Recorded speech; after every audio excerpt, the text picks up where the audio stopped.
Jadi, solusi keadilan untuk UMKM atau usaha mikro kecil dan menengah di Indonesia dapat dilihat dari berbagai perspektif, baik dalam hal kebijakan, pemerintah, akses keuangan, hingga pemberdayaan sumber daya manusia.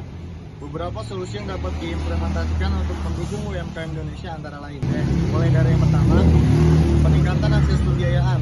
UMKM seringkali menghadapi kesulitan dalam mendapatkan akses pembiayaan, baik dari perbankan maupun lembaga keuangan lainnya. Untuk itu, solusi keadilan bisa berupa penyediaan kredit mikro dengan bunga rendah. Yang kedua, peningkatan peran fintech teknologi finansial untuk memberikan akses pembiayaan yang lebih mudah dan cepat. Yang ketiga, dukungan pada skema pembiayaan yang berbasis pada aset usaha, bukan hanya jaminan pribadi.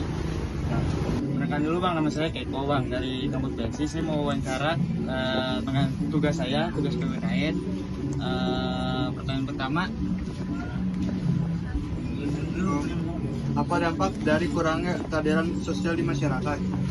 Dampaknya luar biasa ya, terutama masyarakat yang di kampung-kampung gitu kan, sangat melonjol kurangnya dengan pendidikan. Jadi pemerintah seharusnya ada pemerataan gitu kan ke seluruh masyarakat ini, seluruh yang punya adil lah, yang bang ini gitu.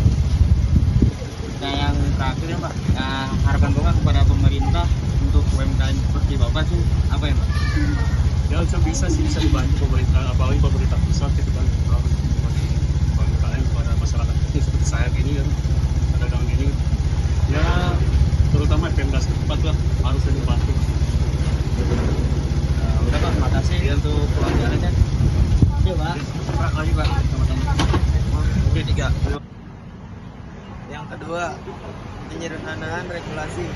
Banyak regulasi yang terlalu rumit dan membebani UMKM, baik dalam hal perizinan maupun pajak. Penyederhanaan prosedur izin usaha, laporan pajak yang lebih mudah, dan penurunan biaya-biaya administrasi dapat meningkatkan kesetaraan dan memberikan kemudahan bagi pelaku UMKM. Pelatihan dan peningkatan keterampilan. UMKM membutuhkan keterampilan dalam manajemen usaha, pemasaran, dan teknologi. Pemerintah dan lembaga swasta bisa menyediakan program pelatihan atau bimbingan untuk meningkatkan keterampilan pelaku UMKM agar mereka bisa bersaing di pasar lokal dan global.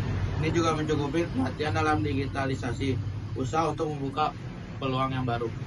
Yang keempat, pemberdayaan akses pasar.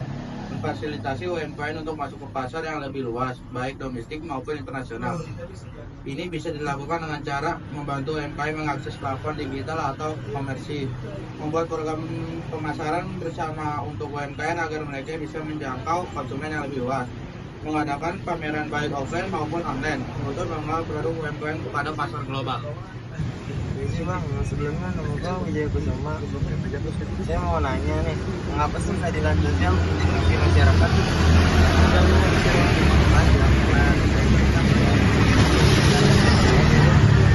Karena untuk menjaga kesetaraan dan semua warga secara berhak mendapatkan perlakuan adil dan tempat yang sama tanpa diskriminasi.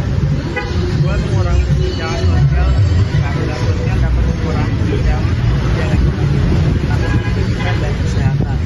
Melindungi kelompok rentan. Keadilan sosial dapat melindungi kelompok rentan seperti anak-anak, perempuan, lansia, dan kaum.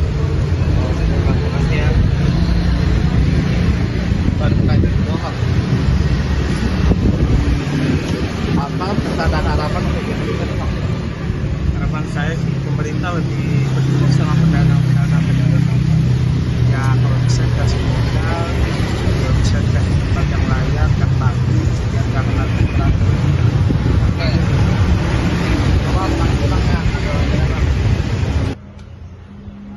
Insentif dan bantuan pemerintah dapat memberikan insentif fisikal dan non fisikal seperti potongan pajak, subsidi atau bantuan dalam bentuk barang dan modal kerja. Selain itu, pemerintah juga perlu mengembangkan program-program pendampingan yang membantu UMKM bertumbuh seperti kemudahan dalam mendapatkan sertifikasi produk atau hak kekayaan intelektual. Yang keenam, peningkatan infrastruktur. Infrastruktur yang baik sangat penting untuk mendukung kelancaran pembangunan UMKM, terutama di daerah-daerah kecil. Solusi ini mencakup penyediaan akses transportasi yang lebih baik untuk distribusi produk, dan pengembangan jaringan internet yang lebih luas dan terjangkau untuk mendukung digitalisasi usaha. Yang ketujuh, perlindungan hukum.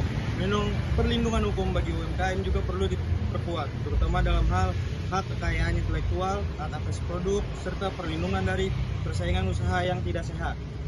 Hal ini akan memberikan rasa aman bagi pelaku UMKM dalam berinovasi dan mengembangkan usahanya. Secara keseluruhan, solusi keadilan untuk UMKM di Indonesia membutuhkan kolaborasi antara pemerintah, sektor swasta, dan masyarakat untuk menciptakan ekosistem yang inklusif dan mendukung keberlanjutan usaha dan menengah di Indonesia.